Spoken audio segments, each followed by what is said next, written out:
आप जो रोष देख रहे हैं ये आज का रोष नहीं है सर।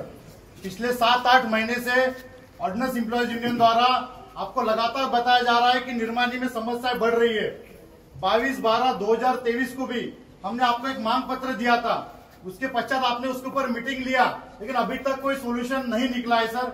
हमें ऐसा प्रतीत हो रहा है कि प्रशासन को लग रहा है कि जब आईट निर्माणी अंबाझरी का मजदूर काम कर रहा है, 185 करोड़ का प्रॉफिट लाके दिया है, तो इनका बस उत्पीड़न ही करते रहो, वेलफेयर की कोई सुविधा मत दो।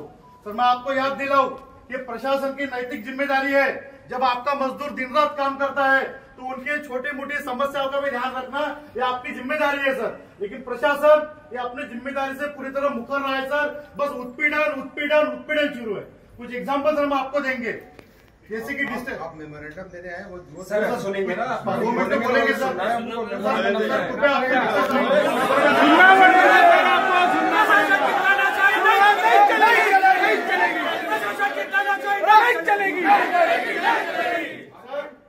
लगातार भाषण नहीं सर, पुराना क्या होगी तो आपको बताना जरूरी है सर। आप जब हमारा मेमोरेंडम देके हमारी बातों को नहीं मानेंगे, आपको ऐसा लग रहा है कि बस हम मेमोरेंडम ही दे सकते, इसके आगे भी ट्रेड यूनियन हमको अधिकार दिया है सर और आंदोलन आगे बढ़ा सकते, लेकिन हम नहीं चाहते कि निर्माणी में औद्योगिक वातावरण खराब हो। जब निर्माणी अग्रेसर की भूमिका में है, जब प्रॉफिट कमा रहे हैं, तो आपकी भी जिम्मेदारी की वेलफेयर करें सर। हमारी मुख्य विषय आपके संज्ञान में लाना चाहता हूँ सर।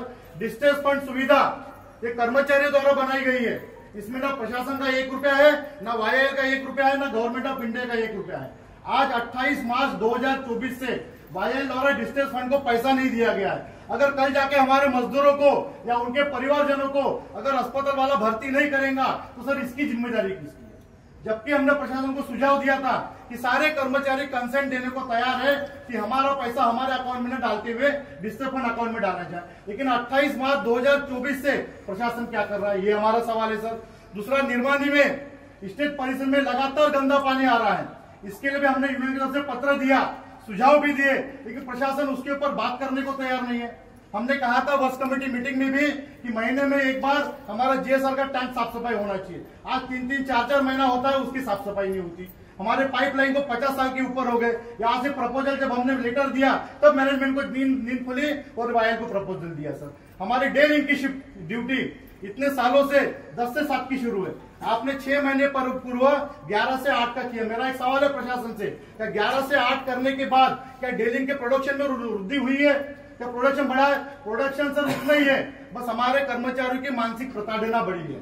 एक अधिकारी ने अपना ईगो बना लिया, हमारे जनरल मैनेजर महोदय ने, और उनके ईगो के चलते हुए आज हमारे 11 से 8 की ड्यूटी नहीं लग रही है। आपसे सर हम अनुरोध करते हैं कि हमारी 10 से 7 की ड्यूटी पूर्ववत की जाए। आप एक आवाज दीजिए, टारगेट चाहिए, अगर आपको नहीं मिलेगा तो यहाँ पे आएंगे भी नहीं हम। आप बस हमें टारगेट दीजिए, कितना अचीव करके देखिए। आपके कर्मचारियों पे एक बार तो विश्वास करिए सर, आपको और ऊंचाई पे पहुंचाएंगे सर वो। तीसरा मुद्दा हमारा सर, शनिवार के दिन मेंटेनेंस वालों को ओवर टाइम नहीं मिल रहा, क्यूसी वालों को नहीं मिल रहा। हमने आपको प्रपोजल दिया है कि जो पिस वर्कर शनिवार के दिन रुकते हैं, वाईएल ने भी उस चीज को एग्री किया है कि उसमें कुछ शनिवार के दिन बढ़ोतरी की जाए। बढ़ोतरी करने पर पिस वर्कर भी रुकेंगे और आपको मेंटेनेंस को भी ओवर टाइम देने के लिए कोई दिक्कत नहीं होगी सर।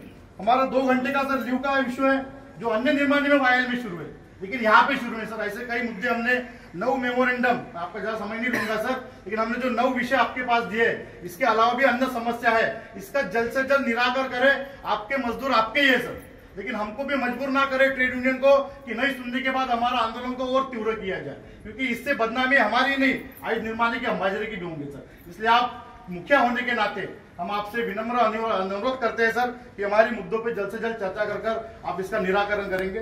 बहुत बहुत धन्यवाद।